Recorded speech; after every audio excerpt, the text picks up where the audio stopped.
Join me as I dive into the legalities of pro-Palestine protests in Canada and see if I can find out just how far those rights really go.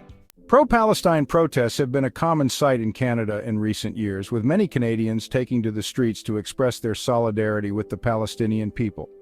But have you ever stopped to think about whether these protests are actually legal? I mean, we're talking about a country with a strong tradition of freedom of speech and assembly, but that doesn't necessarily mean that protests can happen without any restrictions. In today's context, where tensions between Israel and Palestine are running high, understanding the legal framework surrounding these protests is more crucial than ever. In Canada, freedom of expression is protected under the Charter of Rights and Freedoms, which means that Canadians have the right to hold and express opinions, including through peaceful protests.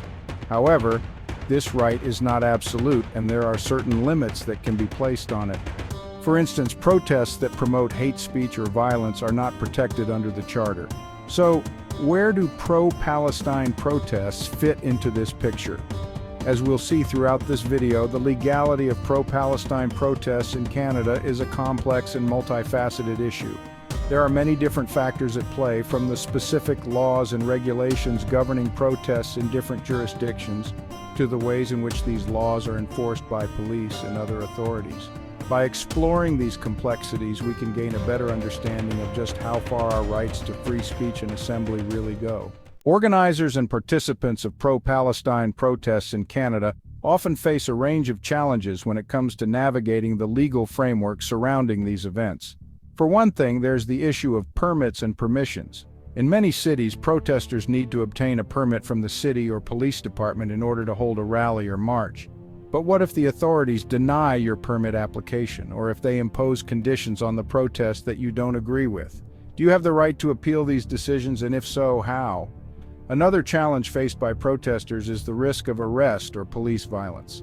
We've all seen the videos of police cracking down on protesters, whether it's in Canada or elsewhere.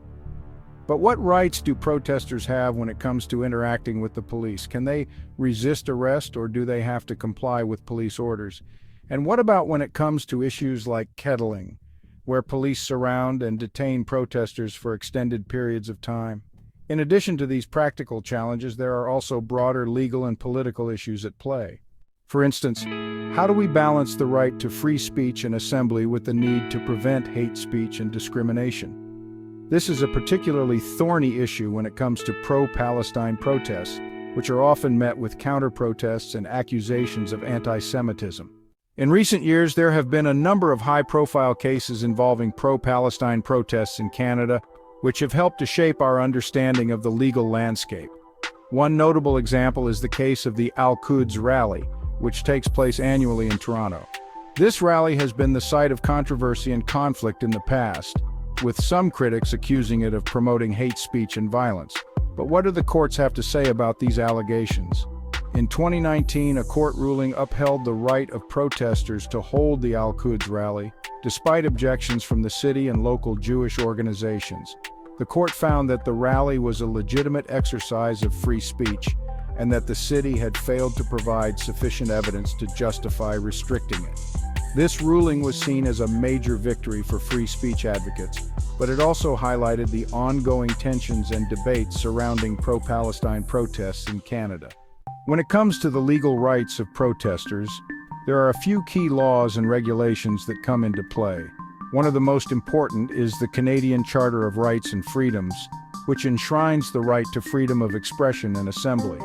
There's also the Criminal Code, which sets out the rules around issues like trespassing and public disturbance. And then there are the various municipal bylaws and regulations that govern protests in specific cities and jurisdictions. In recent years, there have been a number of legal challenges and court cases involving pro-Palestine protests in Canada, which have helped to clarify the legal landscape. One notable example is the case of the University of Toronto's Graduate Student Union, which was sued by a pro-Israel group for promoting boycotts and divestment against Israel. The court ultimately ruled in favor of the student union, finding that its activities were protected under the charter. Another key case involves a group of protesters who were arrested and charged with trespassing during a pro-Palestine rally in Toronto. The protesters argued that their arrest was illegal and that they had a right to protest on public property. The court ultimately agreed, ruling that the protesters had been unlawfully detained and that their charter rights had been violated. Let's take a closer look at a recent case study that highlights the complexities of legal boundaries and protest rights.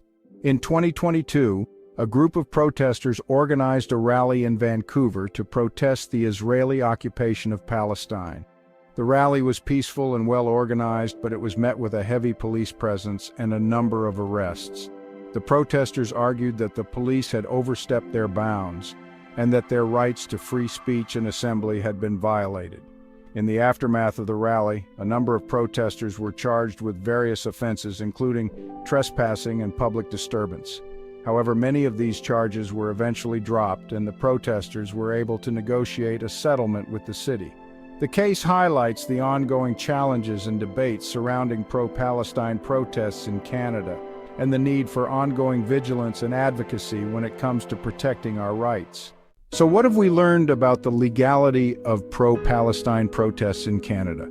First and foremost, we've seen that the legal landscape is complex and multifaceted, with a range of different laws and regulations governing protests in different jurisdictions. We've also seen that the rights of protesters are often subject to interpretation and debate, and that the authorities may place limits on these rights in certain circumstances.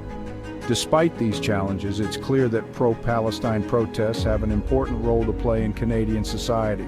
By exercising their rights to free speech and assembly, protesters are able to draw attention to important issues and promote social and political change. Of course, this doesn't mean that protesters always get it right, and there are certainly cases where protests have crossed the line into hate speech or violence.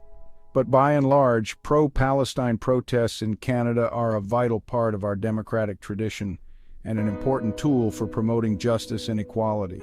Thanks for watching, and don't forget to leave your thoughts in the comments below. If you're interested in learning more about the legalities of protest in Canada, be sure to check out some of my other videos on the topic.